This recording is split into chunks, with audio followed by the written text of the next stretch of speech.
दूसरी शादी आप काफी धूमधाम से करने वाली थी। ये उम्मीद करता हूँ कि आप कोई कसर नहीं छोड़ेंगे मेरे वली में।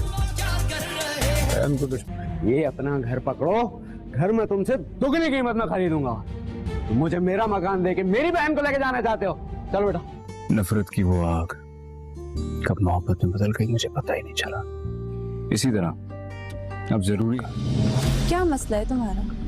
क्यों मेरे कमरे के बाहर इस तरह साए की तरह मंडलाती रहती हो हर वक्त?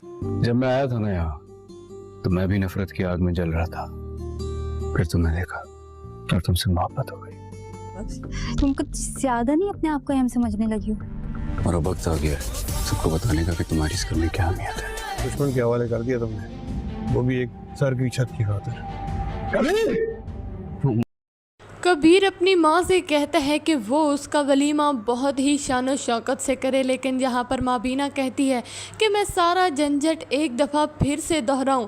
कबीर कहता है आप तो यहाँ पर मुबीन भाई की शादी बहुत धूमधाम से करने वाली थी, तो मेरा वलीमा क्यों नहीं कर सकती? तो यहाँ पर माँ बीना मान जाती है और वो अपने बेटे की ख्वाहिश को पूरा करती है और कबीर और रिया का बहुत ही शानदार वलीमा करती है। लेकिन ये बात वफ़ा और उसकी बहन को हज़म नहीं हो रही थी और वो दोनों काफ़ी ज़्यादा गुस्से में थी, क्योंकि वो यही चाहती थी कि कबीर और रिया एक दूसरे से इतने दूर हो जाएं कि कभी एक दूसरे की तरफ मुड़कर भी ना देखें।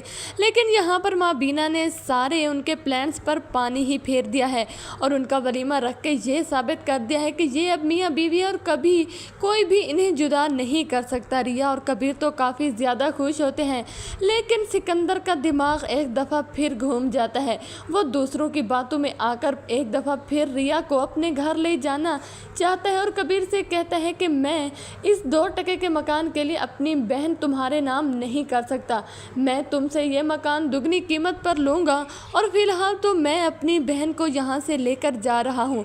लेकिन कबीर खान जैसे ही सिकंदर को इस तरह गुस्से में देखते हैं तो वो उससे कहते हैं कि ये अब मेरी बीवी है, ये मेरी इजाज़त के बगैर एक कदम भी अपने घर से बाहर नहीं निकाल सकती। रिया बेचारी तो परेशान होती है, उसे कुछ समझ में भी नहीं आ रहा होता। यहाँ पर कबीर रिया को सारी हकीकत बताता है कि जब वो वापस आया था तो उसके दिल में दुश्मनी की आग भड़क उठी थी, लेकिन जब उसने तुम्हें देखा तो उसे रिया से मोहब्बत हो गई और वो इसी मोहब्बत की खातिर अब इस दुश्मनी को भूल चुका है। और रिया को कबीर की इस बात पर यकीन आ जाता है, लेकिन अस्मा और सिकंदर के दिल से ये दुश्मनी का बीज निकालना कोई आसान काम नहीं है, क्योंकि वो दिल ही दिल में यही चाहते हैं कि यहाँ पर मुबीन और कबीर खान का तो नामो निशान ही मिट जाए। इसलिए वो अपनी बहन को भी इन सब से बचाना चाहते हैं। लेकिन अब कबीर खान कभी भी रिया को उनके घर वापस जाने की इजाज़त नहीं देगा और यहाँ पर रिया भी यही हामी भरती है कि वो कबीर खान के साथ ही रहेगी।